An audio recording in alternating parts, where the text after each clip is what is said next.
Use my new app called What's Your Philosophy to find out what other people's philosophy is. And this video is to illustrate all the uses that you can have for that new app that you can download on Google Android phones or Apple phones. The app is called What's Your Philosophy? And in this monologue, I'm going to talk about the other uses. In other words, finding out what other people's philosophy is and other uses besides that. The first thing you need to know about this new app is that the higher you land on the philosophy map, that's the map that integrates all of philosophy based on the essentials of each philosophy. The higher up you land on that philosophy map, the better, because it means that you are more committed to reality, reason, and self-interest, which are the basic values encompassed by that quadrant. If you want to have a good relationship with someone, the more committed they are to these three fundamentals, the better the potential relationship is going to be. It's obvious what a commitment to reality is and what a commitment to reason is, or maybe not that self-evident, but self-interest is something that many people get confused about. Self-interest does not mean doing whatever you feel like it. It means to follow principles that integrate the long-term consequences of your actions so that ultimately, at the end, you will have a much better life if you follow those principles, because things will go much better for you. And that's the kind of person that you can have a great relationship with, and the more committed they are to that, the better. So most people will only be committed to some degree. The higher the degree, the better.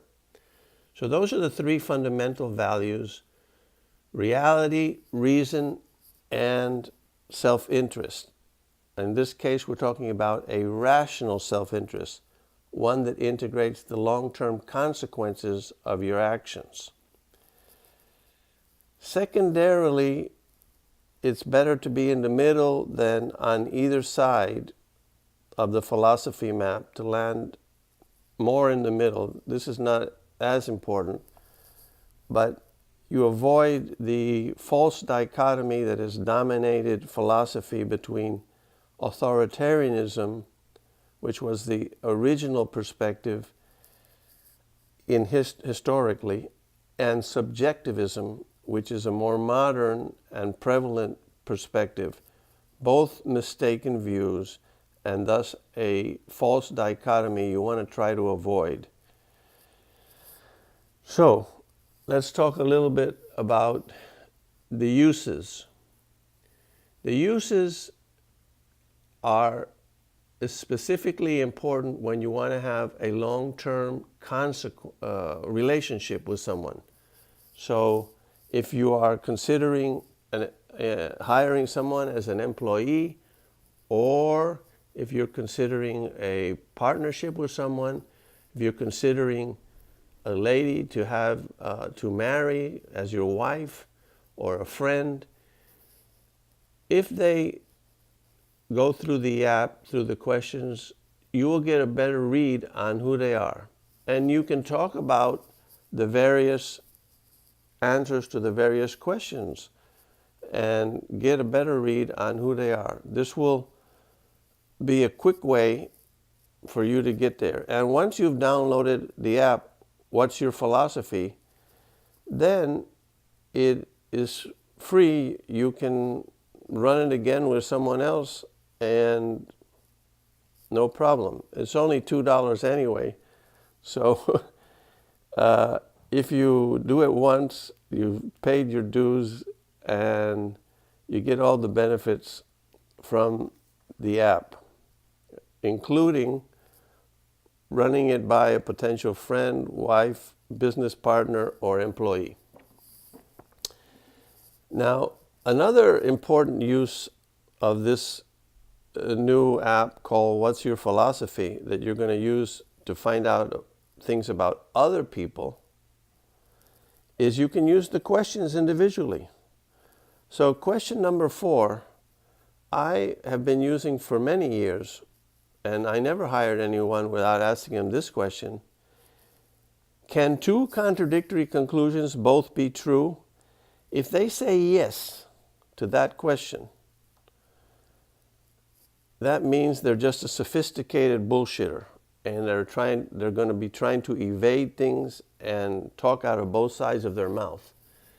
And that's somebody you won't be able to have a good relationship with it.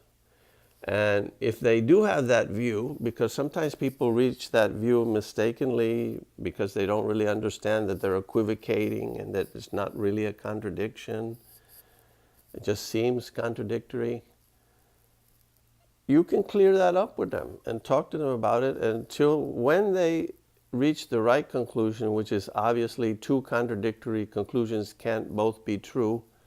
The reason for that is everything is what it is, so it can't be what it isn't. And so it's basically the law of identity. Things are what they are. That is at the foundation of the epistemological principle that two contradictory conclusions can't be true, which is the fundamental rule or law of logic. If you throw that out the window and you have the multi-logic people and this and that, well, it's just all nonsense and confusion from there on. And you won't be able to have a good relationship. Another example is question number 1, which is reality independent of what anyone thinks, or does it depend on what you think it is? And if you don't accept that reality is independent of what anybody thinks, in other words, you think just by thinking something you can make it true, well, you have a fundamental confusion about what is the relationship between reality and your mind. And what is the function of your mind, which is to understand reality, so then you'll know what you can do to change reality. But you can't change it simply by wishing it's different or thinking it's different. You have to understand it. So as Sir Francis Bacon said, or giving not an exact quote, but more or less, in order to command nature, you have to understand nature, or nature to be commanded has to be accepted. You have to accept the nature of things and then understand the nature of things, and then you can change things. That's what science does. That's the whole basis for science. And a final good use for this quiz and these questions is they're a good start for an interesting philosophic discussion, which you may enjoy with a friend or acquaintance or anybody, and will be useful in clarifying your thinking and their thinking, so I also recommend it. So give me your views on how you think you can use the new app called What's Your Philosophy to find out what their philosophy is. Thanks for watching. Bye.